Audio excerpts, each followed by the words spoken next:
Bonjour à tous, j'espère que vous allez excellemment bien. Aujourd'hui on se retrouve pour parler cyclisme. On va faire le débrief de l'étape numéro 9 de ce Tour de France. Étape numéro 9 qui était du côté du Puy-de-Dôme avec une montée atypique, 4 km sans public. Ça nous a rappelé un petit peu les courses pendant la période Covid. Et comme j'avais dit, c'était au moment de la Covid, j'avais dit au départ, le public, ça me manquait pas forcément sur les courses de cyclisme. Et c'est en fait quand j'ai revu le Tour du Pays Basque où je me suis dit, ah si, le public, en fait, ça m'avait manqué sur le bord des routes.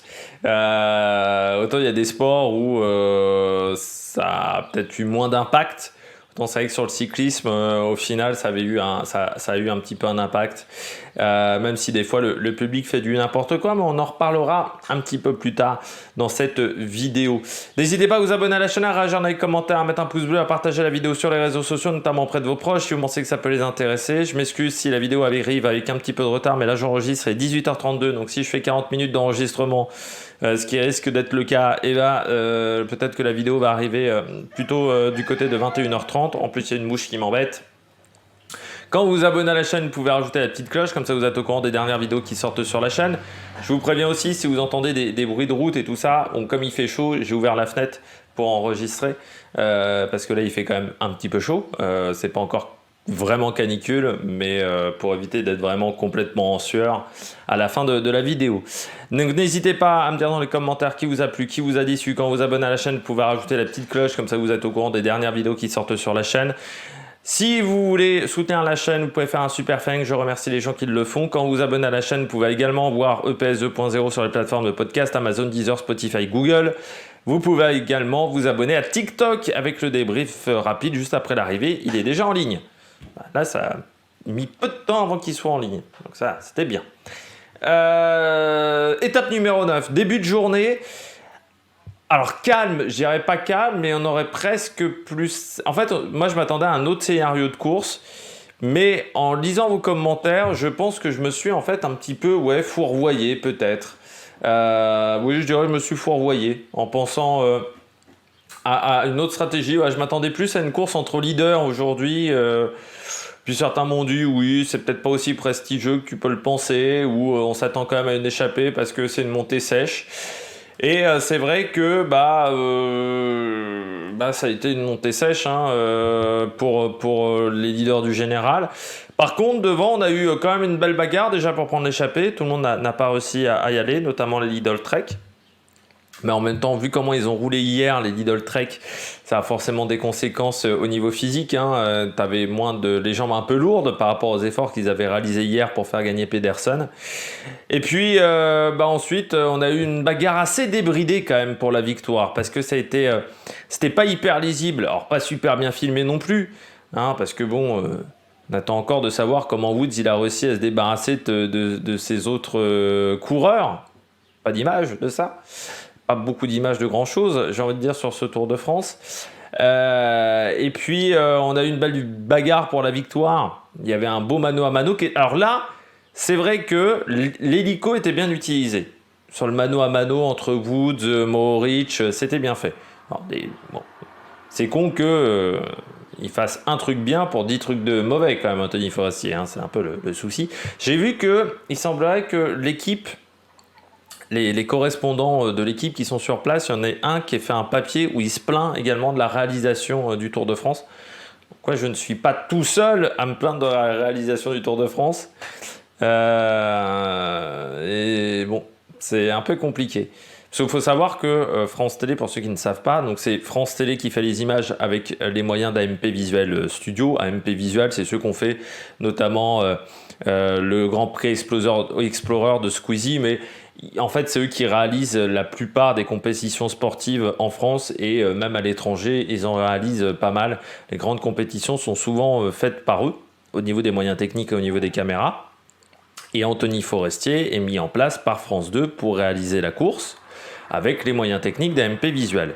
Il faut savoir que les images qui sont distribuées à Eurosport, mais également à la télévision internationale, sont quasiment les mêmes que France 2, à la seule différence que pour France 2, vous avez les passages historiques pour Franck Ferrand, qui est même moi là j'ai encore regardé un peu l'étape sur la fin, pourtant j'ai regardé un peu la Formule 1 Parce que j'ai switché quand Boivin attaquait. Voilà, quand j'ai vu Boivin attaquer, bam, j'ai arrêté la Formule 1. Je crois qu'il me restait 10 tours à ce moment-là, que je vais me taper ce soir. Mais c'était juste après la reprise du safety car. Et en fait, j'ai encore très peu entendu Franck Ferrand. Je ne sais pas si, pour ceux qui regardent les étapes en intégralité, on l'entend vraiment beaucoup, Franck Ferrand, parce que j'ai l'impression que, comme chaque année, on l'entend genre 10 minutes. Je ne sais même pas si on l'entend 10 minutes par jour. Il est bien payé pour 10 minutes par jour quand même, je pense. C'est les 10 minutes les plus chères du PAF. Et donc pour revenir, les images sont les mêmes. Donc c'est-à-dire que j'ai vu les images de la RTBF. La RTBF s'est même moqué à un moment d'un des caméramans qui perdait la tête à un moment sur l'attaque de Pogacar. Mais ouais, c'est catastrophique au niveau des images. Après, c'est aussi aux télévisions étrangères de se plaindre, parce que si elles décident de se plaindre toutes ensemble, peut-être que ça fera changer les choses au niveau de la réalisation. On va revenir sur plusieurs choses. Déjà, je vais parler du Giro Femmes, parce qu'il y a quand même une très belle chose qui s'est déroulée sur le Giro Femmes. Aujourd'hui, c'était la dernière étape. Victoire au général de Van Vleuten qui a dominé la course, mais ça, c'est pas vraiment nouveau sur les grands tours. Par contre, deuxième place de Juliette Labousse à 3 minutes 56. Gaia Realini est troisième. Nouvelle génération, Gaia Realini, c'est la révélation du côté du cyclisme féminin depuis le début de saison. Tout petit gabarit, je vous le rappelle, 1m50, 41 kg. Voilà, super en montagne. Juliette Labousse, donc deuxième. C'est seulement la troisième française à monter sur le podium du Tour d'Italie féminin. La dernière fois, c'était Pauline Ferrand-Prévôt, en 2014. Et puis, il y avait eu également Catherine Marsal, qui s'était imposée en 1990, puisqu'il n'y avait pas que Jeannie Longo dans les années 80-90 du côté du cyclisme féminin. Donc belle performance du côté de Juliette Labousse, et c'est intéressant avant le Tour de France. J'espère qu'on lui mettra pas trop la pression. Du côté des Vitamusic, ça a été un petit peu plus compliqué, mais sur les derniers jours, elle est vraiment bien montée en puissance. Donc là aussi, courbe de forme peut-être intéressante avant le Tour de France. Peut-être qu'elle s'est un peu plus réservée sur le Tour de France au niveau de son pic de forme. On va revenir sur la chute de Calmejane. Chute à cause d'un spectateur qui a décidé d'étendre des maillots de Raymond Poulidor. Alors déjà, j'ai l'impression qu'il y a des gens qui pensent que le bord de la route du Tour de France a le droit de tout faire. Mais le bord de la route du Tour de France, c'est pas un musée. C'est-à-dire que si tu as envie d'exposer tes maillots de Raymond Poulidor, c'est pas le lieu, le bord de la route du Tour de France. Et si tu le fais avec un système qui soit très solide. Mais je trouve assez surprenant avec la chute de Calmejane, c'est qu'il y a des motos qui passent en avant-course, pas mal de motos, pas mal de véhicules. Personne s'est dit du côté de l'organisation ASO que ce truc-là c'était dangereux, que ce truc-là il fallait prévenir la personne qui a fait ça, de lui dire tu enlèves ton petit bordel, ou tu renforces ton petit bordel, parce que des coureurs qui passent à 50 km/h, ça fait un petit peu de vent et ça déplace un petit peu les choses. Je pense que là encore, on a des soucis d'organisation, je trouve, depuis quelques temps avec ASO, où l'organisation est beaucoup moins léchée qu'à une époque.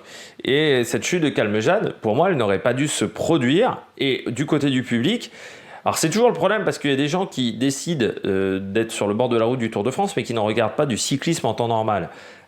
Mais on ne fait pas n'importe quoi sur le bord des routes du Tour de France. Enfin, je pense que je vais me répéter. Je pense que vous, derrière l'écran, vous le savez. Mais on ne fait pas du n'importe quoi derrière le bord de la route. C'est-à-dire qu'hier, la chute de Simon Yates, et j'espère que... Alors, je ne sais pas si Steph Rass a porté plainte, mais j'espère qu'il a porté plainte, parce qu'il y a un moment, il faut sanctionner ce genre de comportement, avec des sanctions, avec des amendes sévères, j'espère, parce qu'on ne peut pas faire n'importe quoi sur le bord des routes. Là encore, j'ai envie de dire, sur le bord du Puy-de-Dôme, il y a eu quelques personnages comme d'habitude, mais c'était quand même moins le bordel peut-être qu'à Marie-Blanc. Bon, voilà, ça, c'était plutôt... Et puis en plus, ces 4 derniers kilomètres, il n'y avait pas de public. Mais c'est vrai que... Putain, là, le truc de Calmejane. Alors, Calmejane, il est énervé. Mais pour moi, c'est tout à fait normal, parce qu'il tombe à cause d'un mec qui fait du n'importe quoi sur le bord de la route. Alors, même si c'est pour Raymond Poulidor, c'est pas parce que t'as un maillot Raymond Poulidor que t'as le droit de tout faire aujourd'hui, sur cette étape-là. On salue le tracteur qui est en train de passer sur le bord de la route. Donc, oui, il fallait pas faire du n'importe quoi sur le bord de la route. Et bon, je trouve ça totalement normal que Guillaume Calmejane soit énervé. On passe... alors déjà, n'hésitez pas à poser vos questions pour départ fictif.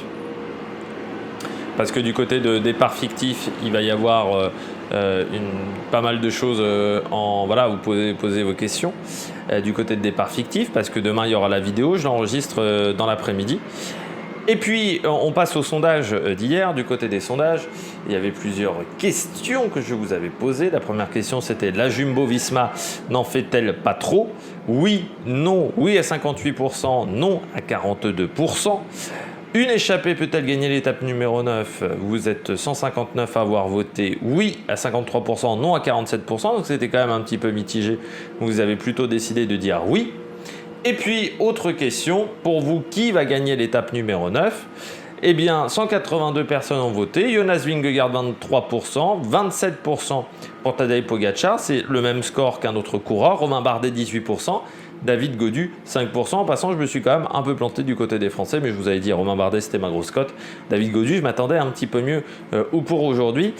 Tour de France, pas fantastique pour David Gaudu, mais bon, c'est un peu les résidus, on va dire, au niveau de ses chances, c'est un peu les restes d'un Dauphiné qui a déjà pas été si exceptionnel que ça pour David Gaudu. Note de l'étape, j'ai décidé de mettre 14 sur 20. En fait, j'ai pas mis plus. Alors certains vont dire, je suis sévère parce que y a quand même des choses sympas sur cette étape, mais j'ai eu un peu de mal avec cette étape. Alors c'est peut-être aussi parce que j'ai regardé la Formule 1 et que j'ai pas tout vu dans le final. J'ai pas regardé les 70 derniers kilomètres, mais j'ai trouvé que c'était très décousu, que c'était un peu le bordel en fait. Il n'y avait pas énormément d'organisation. Et moi j'aurais aimé une victoire d'un leader aussi, parce que tu vois, ça fait depuis 35 ans qu'on n'a pas été du côté de cette montée du Puy-de-Dôme, donc j'aurais aimé la victoire d'un leader. Et puis il y a eu une belle bagarre dans le final, mais c'était assez souvent mal filmé, c'est-à-dire encore une fois Latour et Woods, on ne sait pas quand ils accélèrent, c'est quand même extraordinaire. Derrière la bagarre dans le peloton où c'était quand même aussi animé, il y a plein de choses qu'on voit pas parce qu'encore une fois on n'utilise pas l'écran splitté, on filme de manière pas très bien. La seule chose qui a été bien dans ce final, c'est encore une fois le passage avec l'hélicoptère, mais qui n'a pas été tout le temps utilisé, notamment dans le final. Ce qui était bien aussi, c'est cette fameuse caméra pour montrer un petit peu la pente, mais sinon sur le reste, ouais, c'était mal filmé, hein. Encore une fois, c'est dommage parce qu'il se passait des choses et il y a plein de choses qu'on a ratées. Encore une fois, pour moi, le rôle d'un réalisateur du sport, c'est que les commentateurs, mais également les gens qui regardent l'épreuve, ne ratent absolument aucune image. C'est-à-dire qu'ils ne ratent aucune action. Ils doivent voir tout ce qui se passe. À partir du moment où tu rates des choses, pour moi, le réalisateur n'a pas bien fait son travail. Ensuite, la deuxième étape du réalisateur, c'est d'essayer de magnifier ce qui se passe à l'écran. Mais déjà, faut qu'on voit tout à l'écran.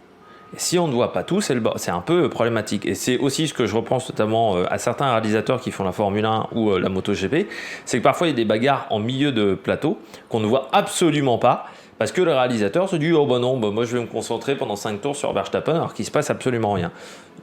Le rôle du réalisateur, c'est de tout montrer. Et là, aujourd'hui, on a encore raté des choses, et ça fait plusieurs jours d'affilée qu'on rate des choses. Alors, et pourtant, aujourd'hui, c'était pas un sprint. Bon, on regarde tout de suite le bilan des Bleus. Du côté du bilan des Bleus, j'ai fermé la fenêtre, donc je vais décéder, hein, mais le voisin est en train de... Enfin, le voisin, j'aime pas le voisin en plus sur ce champ-là, et qui est en train de préparer les moissons. Voilà, tout simplement. On est en train de moissonner, donc vous allez entendre le bruit de la maçonneuse-batteuse avec un magnifique bip quand il recule. Donc voilà, c'est un petit peu... Parce que je pense qu'il va peut-être y avoir de l'orage demain. C'est peut-être prévu comme ça, donc on a décidé de moissonner. Bon, du côté du bilan des Bleus, je commence avec le coureur au top, Pierre Latour. Pourquoi Pierre Latour ? Parce qu'une belle deuxième place. Alors certains diraient, oui, il n'y avait pas de descente aujourd'hui, donc c'est toujours un peu plus facile pour Pierre Latour. Mais c'est une belle étape, ça permet aussi à l'équipe de se remobiliser, parce que c'est vrai qu'hier, ils perdent leur leader de manière injuste. Steph Kras qui faisait un bon début de Tour de France et vu les jambes qu'il avait, je pense qu'aujourd'hui il aurait pu faire un beau rapproché au niveau d'un top 10 pour le général, donc c'est très frustrant. Surtout que c'est vraiment injuste ce qui lui est arrivé à Steph Kras, et il fallait remobiliser les troupes, et cette deuxième place de Pierre Latour, elle va bien remobiliser les troupes. Et puis Pierre Latour, il rappelle quand même que Alors, on se moque souvent de lui pour ses descentes, mais que c'est quand même un coureur qui a des qualités. Et je trouve que Pierre Latour, il a de plus en plus de qualités sur des arrivées punchy. C'est vraiment quelqu'un qui, aujourd'hui, n'est plus très fort sur le contre-la-montre. Hein. Bon, j'en ai parlé quelques fois, notamment au championnat de France. Mais je trouve que sur les arrivées punchy, il a vraiment progressé depuis 2 ans. Alors, ça se voit pas énormément. Et je trouve qu'il est vraiment performant dans ce type d'arrivée. Alors dommage, il n'a pas réussi à accrocher la roue de Wood. Là encore, c'est difficile d'en parler parce que moi, quand on a aperçu les deux, il y avait déjà un écart. Mais c'est vrai que du côté de Pierre Latour, ça a vraiment été plutôt une belle étape. Dommage aussi en termes de stratégie qu'on n'ait pas demandé à Burgodeau de lâcher le groupe Mohoric pour aider Pierre Latour. Parce qu'il finit quand même pas mal, Pierre Latour. Peut-être que si Burgodeau avait aidé, il aurait pu revenir sur Michael Woods. C'est dommage qu'on n'ait pas eu cette idée-là du côté de la Total Energy de se dire on aurait pu demander à Burgodeau qui était devant de redescendre et de faire le job pour Pierre Latour. Après, ça ne veut pas dire qu'il aurait pu faire un gros relais pour Pierre Latour, parce que peut-être que Burgodeau était complètement cuit, mais ça aurait été pas une mauvaise idée, parce que, encore une fois, Latour a fait une belle montée, mais qu'il ne lui a pas manqué grand-chose pour accompagner Michael Woods. Après, Woods était quand même fort aujourd'hui, et c'est un coureur de très gros calibre. Mais Pierre Latour, il n'est pas très vieux, Pierre Latour, il doit avoir 28 ans, 27 ans, 28 ans. Pierre Latour, c'est pas un coureur qui est très vieux.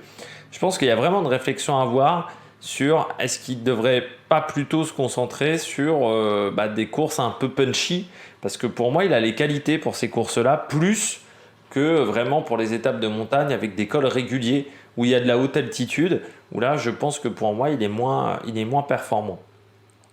Pas mal de flops aujourd'hui du côté du bilan des Bleus. Par contre, David Gaudu, alors certains vont me dire je suis sévère avec David Gaudu, mais l'objectif de départ c'était podium. L'objectif de départ c'était podium, et là aujourd'hui quand on voit sa performance, il est quand même loin du podium, et au général il est 8ème à 6,01, mais Jane Lay est quand même plus de 3 minutes devant, 3 minutes 20 devant. Ça commence à faire un petit peu pour David Gaudu. Et puis on a senti qu'au niveau des jambes, c'était pas hyper efficace, alors que Gaudu aujourd'hui il pouvait faire quelque chose de vraiment intéressant. Parce qu'il a des qualités, on voit que les petits gabarits s'en sont plutôt bien sortis, Pidcock, les frères Yates, même Jane Lay aujourd'hui s'en sont plutôt bien sortis, et lui il a vraiment souffert. Heureusement qu'il y avait Thibaut Pinot qui l'a quand même bien aidé dans le final, parce que souvent on critique quand même Thibaut Pinot sur son travail d'équipier. Là aujourd'hui il a eu vraiment un gros rôle d'équipier, et il a bien aidé David Gaudu. Et il faut le saluer. Madouas aussi et Quentin Paché aussi ont fait du bon travail. Mais c'est juste que les jambes là n'étaient pas bonnes pour David Gaudu. Et bon, c'était déjà pas top sur le Dauphiné. Là, c'est encore pas très bon. Donc, je pense que le Tour de France va pas être si facile que ça, et qu'il faut voir un petit peu les ambitions à la baisse. À part si vraiment les jambes redeviennent phénoménales sur la suite. Là, j'ai l'impression que c'est pas foufou, et c'est dommage parce qu'il avait fait une pas mauvaise étape du côté de... C'était pas Marie-Blanque, c'était du côté du Tourmalet. Alors peut-être qu'il a souffert physiquement, peut-être qu'il est déjà un peu fatigué, mais alors là c'est encore moins rassurant. Mais ouais, ça n'a pas été sensationnel pour lui. Pareil pour Romain Bardet. Alors moi je pense que la chaleur a encore joué pour Romain Bardet, qui est fini à 10 minutes 42 aujourd'hui, donc à plus d'une minute de Pogacar. Ça a été même 2 minutes de Pogacar et de Vingegaard. Ça a été compliqué pour Bardet, mais je pense que c'est encore une fois la chaleur. On se moque souvent de Thibaut Pinot et de sa non-capacité à supporter la chaleur. Romain Bardet, c'est pas beaucoup mieux au niveau de la chaleur. C'est quand même un coureur qui a un petit peu de mal dans ces conditions-là. Et on voit l'année où il fait 7 du Giro, c'est une année où sur le Giro il fait pas très chaud, et sur la Vuelta où il avait fait plus chaud cette même année, il avait un peu plus souffert. Romain Bardet, voilà, c'est dommage pour le coureur français, parce qu'en plus sa DSM avait pas mal travaillé dans la portion autour de Clermont-Ferrand. Je pense qu'il leur avait donné des bonnes indications, mais là c'est les jambes qu'on parlait en haut du Puy-de-Dôme. Et là, les jambes, elles n'étaient pas folichonnes. Après, on commence à regarder un petit peu le général. Bardet, il est 10e à 6,58, c'est-à-dire qu'il est à 7 minutes au général. Peut-être qu'après le Grand Colombier, s'il perd encore 1 minute 30, 2 minutes après le Grand Colombier, ça va le mettre à quasiment 9 minutes, 10 minutes. Ça laisse des opportunités ensuite pour aller chercher une étape, hein. Que ce soit à Saint-Gervais ou autre, parce qu'il ne sera plus vraiment dangereux au général. Voilà. Mais c'est vrai que je pense qu'il voulait jouer au moins temps de cuite sur ce Tour de France. Voire mieux, et que là Romain Bardet c'est un peu compliqué, mais depuis le début de saison il est un peu à contretemps au niveau physique. Je trouve sa préparation a pas été parfaite du côté de la DSM, et j'ai l'impression qu'il a tout le temps eu un petit temps de retard sur sa préparation. Et puis là, encore une fois, la chaleur, ça n'a jamais été vraiment les conditions de prédilection, de Romain Bardet. C'est toujours des situations où il a été un petit peu compliqué, Romain Bardet, où il a été un petit peu en difficulté, Romain Bardet, tout au long de sa carrière. Donc là, aujourd'hui, ça n'a pas vraiment aidé. Autre flop, Ben O'Connor. Alors là, c'est un gros flop, Ben O'Connor. Mais bon, c'est un gros flop depuis le début de ce Tour de France. C'est-à-dire que Ben O'Connor, on ne l'a jamais vu vraiment très performant, efficace. Dès le premier jour, il se retrouve dans un groupe à 33 secondes. Le deuxième jour, ça n'avait pas été beaucoup mieux. Et puis derrière, dans les Pyrénées, il a souffert. Là aujourd'hui, c'est même pas qu'il a souffert. Maintenant, il est hors jeu pour le général. Ben O'Connor, aujourd'hui, il perd 10 minutes. Il est à 16,21. Donc, c'est-à-dire qu'il perd 8 minutes par rapport à Pogačar. C'est énorme. Il a vraiment complètement explosé. Il finit à 6 minutes de Romain Bardet aujourd'hui. Donc voilà, il a complètement craqué. Il n'avait pas les jambes.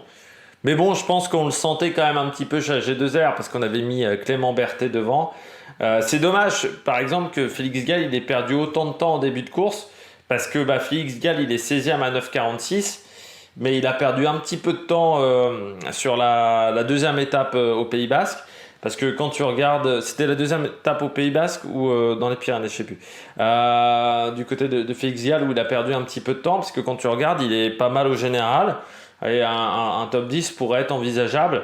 Mais là, il est quand même avec 9 minutes de retard. C'est-à-dire que le top 10, qui est Romain Bardet, c'est 6,58. Il y a quand même 3 minutes à aller chercher sur un Romain Bardet. Mais ouais, Ben O'Connor en difficulté sur ce Tour de France. Il n'y a pas la bonne carburation, donc maintenant il va se concentrer sur les victoires d'étape, parce qu'il est désormais très loin. L'Australien, il est 18e à 14 minutes 04, donc autant vous dire qu'il n'est plus dangereux pour le général. Et pareil, et pas mal aussi Clément Berthet aujourd'hui. Il a fait une belle étape, Clément, dans l'échappée. Il est à sa place pour moi. Voilà, c'est pas le meilleur des grimpeurs, donc face à du Pierre Latour et du Michael Woods, c'était un petit peu compliqué, mais je trouve qu'il fait une belle étape, Clément Berthet. Je termine avec Guillaume Martin. C'est pareil que Ben O'Connor, hein. Et c'est dommage, parce que moi je le voyais bien, Guillaume Martin, mais comme Ben O'Connor, c'est deux coureurs qui ont fait un bon Dauphiné. Je pense qu'ils étaient trop en forme trop tôt. En forme trop tôt les deux, et quand tu es en forme trop tôt sur le Dauphiné, tu exploses derrière.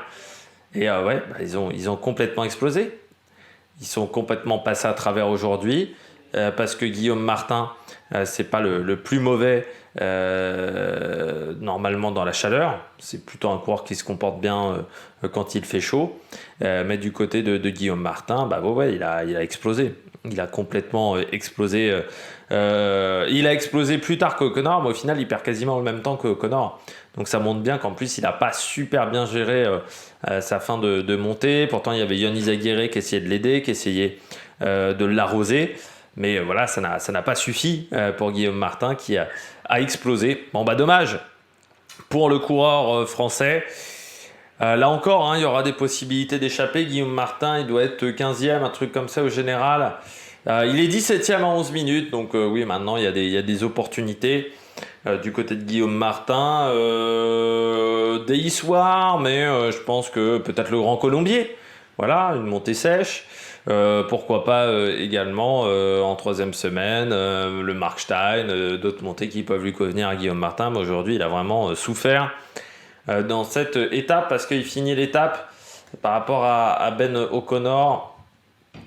Ben O'Connor, il passe avec 16 minutes 21 de retard. Guillaume Martin, il passe avec 12,31. Donc voilà, ça n'a pas été beaucoup mieux pour Guillaume Martin. Il passe avec 2 minutes de retard sur Romain Bardet.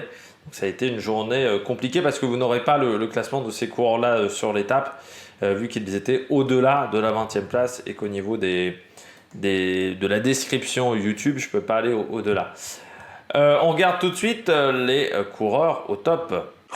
Attaque de Marlou! Du côté des coureurs au top, je commence avec Michael Woods, le coureur canadien. Et il lui manque. En fait, Woods, c'est un coureur qui a pas forcément un énorme palmarès. Il a beaucoup de places d'honneur, mais Woods, c'est vrai que c'est un coureur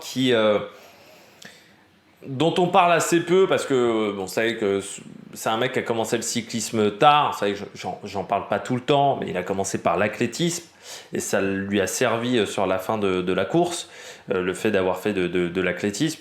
Mais c'est un mec qui a commencé le cyclisme très tard, qui était dans des équipes de Continental pendant très longtemps, qui est arrivé en World Tour assez tardivement, qui a eu des résultats passés quasiment 30 ans, où il a eu des grands résultats.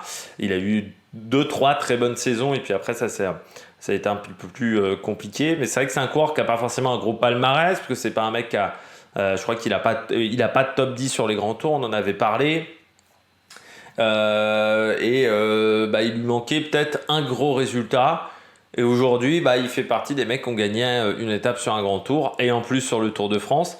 Et puis encore une fois, c'est bien pour le cyclisme canadien, parce que j'en avais parlé l'année dernière avec Hugo Hull. Je ne sais pas si vous aviez vu le reportage de GCN, mais au Canada, on fait beaucoup d'efforts au niveau du cyclisme. Ils ont une équipe notamment de cyclisme sur piste qui est vraiment excellente du côté de la vitesse, qui est entraînée par un Français. Mais ils travaillent énormément. C'est vrai qu'il y a eu des coureurs, je pense Steve Bauer, c'était dans les années 80-90. Puis c'est vrai que derrière... il y a eu Ryder Hesjedal qui avait remporté le Giro aussi, mais derrière Ryder Hesjedal, on n'a pas réussi à concrétiser véritablement. Là, on travaille énormément. Ça permet aussi d'être avec Israël, d'avoir un partenariat entre Première Tech et Israël. Je rappelle que Première Tech est une entreprise canadienne. De mettre en avant des cyclistes canadiens. Et puis on travaille vraiment, on fait du bon boulot aujourd'hui du côté du Canada. Je vous invite vraiment à voir ce reportage de JCN à l'époque où c'était les anciens présentateurs qui avaient fait ce reportage et qui était très intéressant. Sur le cyclisme canadien, ils l'avaient fait pendant les classiques québécoises. Ils avaient fait un road trip au Québec et qui était très intéressant. Et Michael Woods, en plus aujourd'hui, il fait quand même une belle perf. Alors que Guillaume Boivin l'a pas vraiment aidé, parce que c'est vrai que Guillaume Boivin, c'est lui qui pète la petite cohésion qu'on avait dans cette échappée, alors que il devait plutôt rouler pour que Michael Woods aille au bout, parce que parmi les grimpeurs, il y avait Woods, Latour, Lutsenko, en sachant que Lutsenko, on savait qu'il n'était pas au top de sa condition physique, et que Pierre Latour, c'est quand même en dessous pour moi de Michael Woods. Donc sur un parcours en plus comme ça, très punchy, et que Pierre Latour, c'est pas forcément le coureur qui est le plus économe. Donc Woods, il aurait dû vraiment demander à son équipier de rouler et de garder la cohésion jusqu'au pied de la dernière difficulté. Et il s'est retrouvé dans une situation compliquée, 2 minutes de retard quand même au pied quasiment du Puy de Dôme. Et c'était vraiment pas évident de revenir sur Jorgensen. Il gagne, mais pour pas tant de choses que ça. Il gagne à 500 mètres de l'arrivée. Jorgensen, il aurait pu faire un sacré numéro. Il s'est un peu écroulé dans les 2 derniers kilomètres et demi. Alors que Woods ne s'est pas écroulé. Mais pourquoi il ne s'est pas écroulé non plus? Parce que je vous avais dit 4 km, c'était un effort. Moi j'avais plutôt dit 12-13 minutes. J'avais parié sur du 20 km/h. Mais on a été plus lent que 20 km/h dans ces 4 derniers kilomètres. Mais un 5000 mètres ou un 10 000 mètres, un 5000 c'est un quart d'heure, un 10 000 c'est 28 minutes. C'est un petit quart d'heure, un 5000 mètres en course à pied. Donc forcément, c'est le type d'effort qu'il connaît extrêmement bien. C'est le type d'effort qu'il maîtrise. Et Woods, sur les 4 derniers kilomètres, il a fait une démonstration.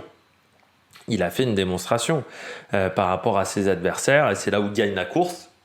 C'est avec ses aptitudes sur 5000 et 10 000. Ses qualités de puncher aussi, à Michael Woods. Mais c'est une belle victoire pour le Canadien. J'espère que ça lui permettra, cette victoire, de rester, on va dire, dans l'histoire du cyclisme. Même si je pense que quand il arrêtera sa carrière, je ne suis pas dupe, dans 5 ou 6 ans, 5 ou 6 ans après avoir arrêté sa carrière, je ne suis pas sûr que grand monde se souvienne de Michael Woods. Mais voilà, je trouve que c'est un coureur qui a pris les risques de changer de discipline à un âge avancé, ce qui n'est jamais facile. Et je trouve qu'il a fait du bon boulot du côté du cyclisme. En plus, il est en fin de contrat, Woods. Je ne sais pas s'il va continuer chez Israël ou est-ce qu'il va prendre sa retraite. Bon, là, il pourra dire qu'il a pris sa retraite au top. Je continue avec Jorgensen. C'est pas passé loin pour Jorgensen. C'est pas passé loin. Il manquait pas grand-chose pour Matteo Jorgensen, le coureur américain. Là, il craque à 2,5 km, mais il part quand même à 40 bornes de l'arrivée. C'est-à-dire que c'était un effort qui était très compliqué à tenir. C'était 1h15, 1h20 d'effort. Et on voit que sur la fin, il craque, il explose. Surtout que le début de journée a été quand même très rapide. On était à 50 km/h de moyenne. On arrive avant les horaires les plus rapides. On arrive à 18h. Les horaires les plus rapides, c'était 18h08 sur l'étape. Donc ça montre que ça roulait quand même de manière très forte.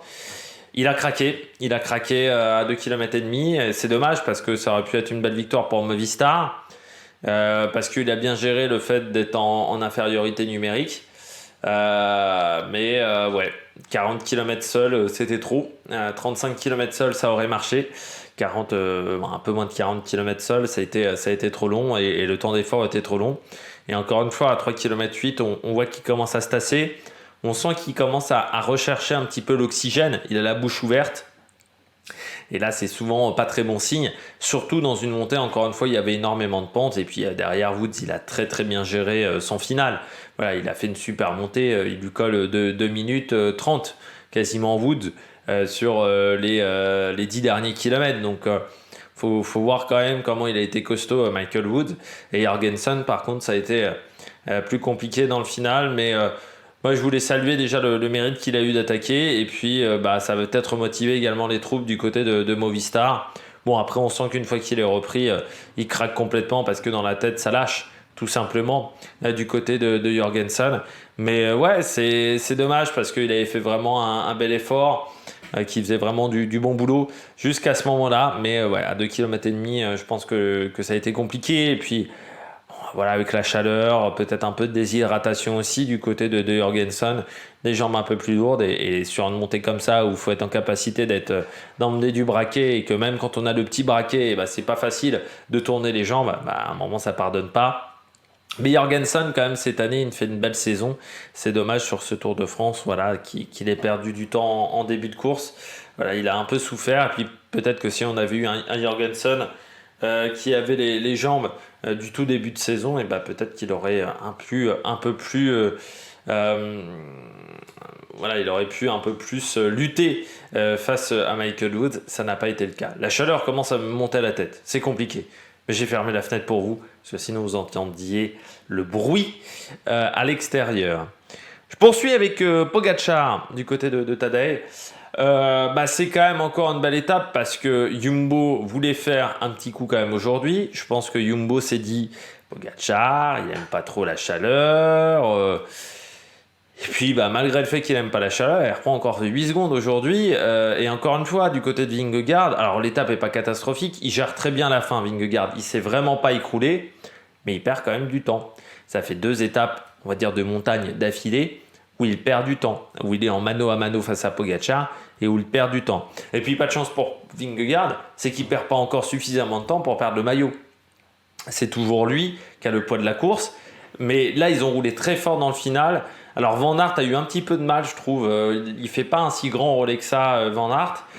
C'est pour ça que je pense qu'à un moment, ça se regarde un petit peu parce que Kelderman est obligé de prendre la tête du peloton assez tôt dans la montée et que c'était, je pense, pas prévu.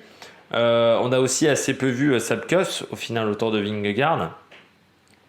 Peut-être que l'effet du Giro commence à faire... la fatigue qu'il a eue sur le Giro, ça commence à se voir un petit peu. Peut-être aussi que son pic de forme commence à s'arrêter du côté de Sepkus. Et du côté de Pogacar, on n'a pas fait énormément rouler ses équipiers. Encore une fois, le problème du AE, je trouve, c'est que ça paraissait solide sur le papier, mais que c'est pas si solide que ça au niveau de sa formation. Maïka l'a quand même bien arrosé, mais bon, Marc Solé, on l'a vu assez peu, encore une fois aujourd'hui. On le voit quand ils sont du côté du parking du train, mais sinon on le voit quand même assez peu. Et pour le reste, c'est Pogacar qui fait quand même... Encore une fois, un beau petit numéro qui n'hésite pas à attaquer. Alors oui, on va me dire, il reprend que 8 secondes ce soir. Oui, mais il reprend 8 secondes alors que l'objectif de Vingegaard, c'était de prendre du temps. Alors Vingegaard, il va encore dire en interview, je ne m'attendais pas à être en tête du classement du maillot jaune à ce moment-là de la course. Je ne m'attendais pas à avoir 20 secondes d'avance sur Pogacar. Bon, c'est un peu de la langue de bois. Je pense que voilà, son objectif, c'était de prendre le maillot. C'est pour ça qu'il a créé une course aussi offensive, notamment dans le Tourmalet, et que son objectif c'était d'être devant Pogacar, mais peut-être d'avoir un peu plus de marge par rapport à Pogacar, parce que encore une fois, Pogacar, la forme va s'améliorer au fur et à mesure normalement, et que Vingegaard, il est déjà en difficulté par rapport au Pogacar en fin de première semaine. Alors par rapport au Pogacar du Grand Colombier, ça va peut-être être encore plus difficile pour Vingegaard. Maintenant, Vingegaard va falloir qu'il joue sur la force de son équipe et peut-être sur la faiblesse quand même de l'équipe UAE. Et puis je termine du côté des coureurs au top avec un très bon Thomas Pidcock aujourd'hui. Quand je vous avais dit que ce coureur-là, pour moi, il avait plus de qualité en tant que grimpeur qu'en tant que coureur de classique, ça se confirme aujourd'hui parce qu'il finit avec Simon Yates. Alors certes, ils se prennent quasiment une minute par rapport à Pogacar, mais il finit 4e des leaders sur cette étape.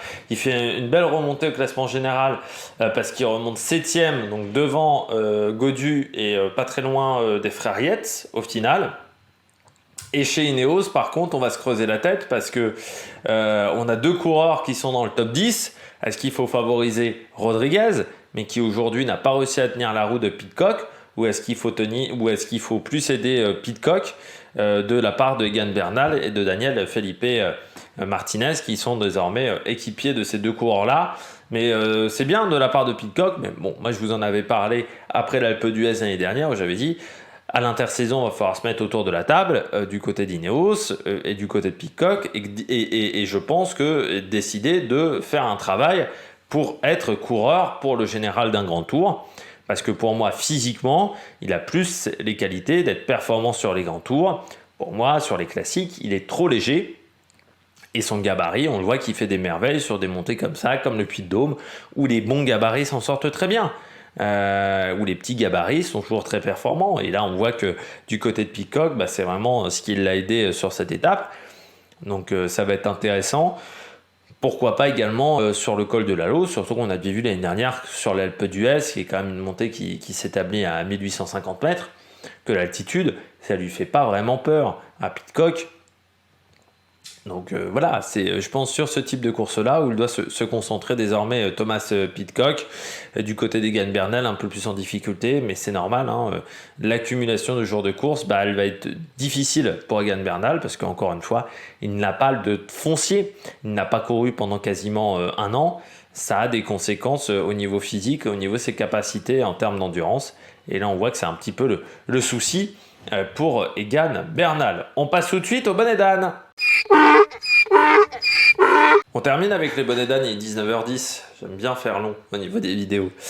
Je commence avec Paulès. Alors, il y a beaucoup de bonnets d'âne chez les Bleus, donc je ne vais pas en avoir beaucoup au niveau des leaders pour le général, parce que pour la plupart, on va me dire Landa, oui, mais je pense qu'on travaille maintenant pour Bilbao. Donc Bilbao, pour moi, il est à sa place. Les frères Yates, ils sont pas mauvais aujourd'hui. Jane Lay, il s'écroule pas non plus. Donc du côté des leaders, voilà, à part les Français, sinon pour le reste, je trouve que ça s'est plutôt bien passé. Du côté des bonnets d'âne, Paulès, il a très mal couru. Il a très mal couru parce que alors déjà, il a consommé pas mal d'énergie à aller chercher des points pour le classement de la montagne. Alors qu'on savait qu'aujourd'hui, les premières côtes de la journée, c'était pas forcément là où le classement de la montagne allait être important. C'est-à-dire que c'était des 3e, 4e catégories, je rappelle, donc 1 point pour un 4e catégorie, alors que l'arrivée finale, c'était plus de 20 points.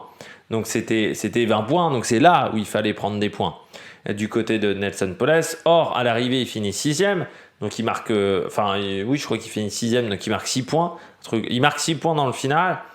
Et dans le reste de la journée, il doit marquer 4-5 points supplémentaires. Donc, sur une journée où, pour moi, il y avait 28 points à prendre, je ne sais plus, je vous avais dit ça ce matin, 24 points max, il en prend une grosse dizaine aujourd'hui. Donc, c'est pas top. Voilà, il y avait beaucoup mieux à faire, je pense, de Poles. Et puis, pour la gagne, il a très mal couru parce que quand ça commence à s'exciter avec Guillaume Boivin, il décide un petit peu de courir dans tous les sens, d'accélérer un petit peu dans tous les sens, et ça lui coûte très cher à l'arrivée à Nelson Poles. Ça lui coûte très très cher parce que les efforts qu'il a fait à ce moment-là, des efforts qui n'étaient pas toujours dans le bon timing, ça lui coûte très cher à l'arrivée. Mais c'est vrai que Nelson Poles, c'est pas forcément le coureur qui a la meilleure intelligence tactique. Je parle pas de son Tour de France, je parle même d'avant. C'est un coureur qui est un peu bourrin en termes de stratégie. C'est-à-dire quand il a des bonnes jambes, il arrive à gagner. Par contre, quand c'est pas forcément le meilleur du groupe, il a toujours un peu plus de mal. Et c'est dommage parce que Poles, il a aussi des qualités de puncher. Alors, il n'aurait pas été chercher Woods, il n'aurait peut-être pas été chercher Pierre Latour. Par contre, une 3e place était faisable. 3e place, ça faisait déjà un peu plus de points au niveau du classement de la montagne. Et il a perdu, c'est vrai, beaucoup d'énergie dans cette course derrière Guillaume Boivin. Il a pas mal attaqué. C'était pas forcément hyper intelligent de sa part. Je continue avec Lutsenko. Il a craqué quand même très vite, Lutsenko, dans la montée finale. C'est difficile sur ce Tour de France. Il n'est pas du tout en jambes, il n'est pas du tout dans le coup. Ça me semble quand même vraiment surprenant. Alors certes, il n'a pas fait une grande saison, mais de là à pas être capable d'être dans les 12-15 meilleurs grimpeurs de ce Tour de France, parce qu'il est loin quand même du niveau de la quinzaine de meilleurs grimpeurs du Tour de France. Il en est très loin. En plus, on a perdu Cavendish, alors il reste Chesbol pour les sprints. J'espère qu'il n'est pas hors délai, parce que je n'ai pas vérifié au niveau des délais pour le moment. Parce que là, tout le monde a dû arriver. Le massage va être tardif pour certains coureurs, par contre. Mais c'est compliqué pour Astana cette année. C'est vraiment une étape, c'est un parcours difficile où tout le monde est arrivé dans les délais. Mais Astana, cette année, c'est dur. Ils ne sont pas vraiment dans le coup. Ils ne sont pas en tête du classement. En plus, ils sont en tête d'aucun classement. À part la 2e place pour le moment de Cavendish, il n'y a pas grand-chose à se mettre sous la dent. Et puis c'est vrai que l'abandon de Cavendish hier a fait mal. Et Lutsenko qui n'est pas dans le coup, c'est difficile. Malgré tout, du côté d'Astana, on peut quand même noter, c'est Terrada qui finit pas si mal aujourd'hui. Il est juste derrière Bourman et devant notamment Guillaume Martin. Mais c'est vrai que pour le reste, ça a été difficile dans cette étape pour cette formation. Et puis Terrada, il est quand même à 28 minutes au général. Il avait perdu beaucoup de temps en début de course. Lutsenko, il n'est plus dans le coup non plus pour le général. C'est pas sur cette course-là qu'on va marquer beaucoup de points au niveau UCI. Et puis je termine avec Skelmose. Là aussi, on a craqué. On s'est relevé très vite pour Skelmose. Bon, le général, c'est fini. Le Danois finit extrêmement loin. Est-ce que je vais le retrouver, Skelmose? Là, je vois Anton Charming. Skelmose, il finit à 28 minutes avec Mats Pedersen. Donc, autant vous dire que du côté du général, on a fait une croix dessus. Il finit même très très loin quand même, parce que 28 minutes, il finit vraiment dans le groupe Eto. 3 semaines, c'est trop dur pour le moment pour lui. J'avais dit avec Skelmose, on ne l'a jamais vu sur 3 semaines, ça va peut-être avoir, il va peut-être avoir des soucis de récupération et il va peut-être avoir du mal à voir la caisse. Là, on a un peu la confirmation. C'est un Tour de France compliqué pour Skelmose. Après, on peut se dire que c'est un Tour de France où il va progresser. C'est un Tour de France où il va apprendre énormément et il va avoir des points à améliorer s'il veut être coureur de grand tour. Mais je vais relancer ce débat avec Skelmose. Est-ce que Skelmose, il n'aurait pas plutôt... est-ce que ça serait pas plutôt intéressant pour Skelmose d'être plutôt coureur de classique? On voit qu'il a vraiment des qualités très bonnes sur les courses et sa capacité au sprint est vraiment intéressante pour les classiques. Est-ce que vraiment les courses par étapes, c'est un domaine, les courses par étapes de 3 semaines, c'est un domaine où il peut être performant. Je vais relancer un petit peu le débat. Pour moi, Skelmose est meilleur en coureur classique d'un jour qu'en coureur par étape. Mais bon, ça c'est l'avenir qui nous le dira, mais ça ne sera pas sur ce Tour de France où on verra vraiment ses aptitudes sur 3 semaines pour le classement général, parce que c'est un Tour de France compliqué pour le moment pour Skelmose. Eh bien, je crois qu'on a fait le tour de cette étape. N'hésitez pas à vous abonner à la chaîne, à réagir dans les commentaires, à mettre un pouce bleu, à partager la vidéo sur les réseaux sociaux, notamment auprès de vos proches, si vous pensez que ça peut les intéresser. Dommage, et je m'excuse si la vidéo est arrivée avec un petit peu de retard. Demain, départ fictif à 21h, et puis on se retrouve pour la présentation de l'étape numéro 10 du côté d'Issoire. Ça sera mardi, 7h. N'hésitez pas à vous abonner à la chaîne TikTok et YouTube. Puis nous, on se retrouve pour de nouvelles aventures sur la Maniac Production. Ciao, ciao!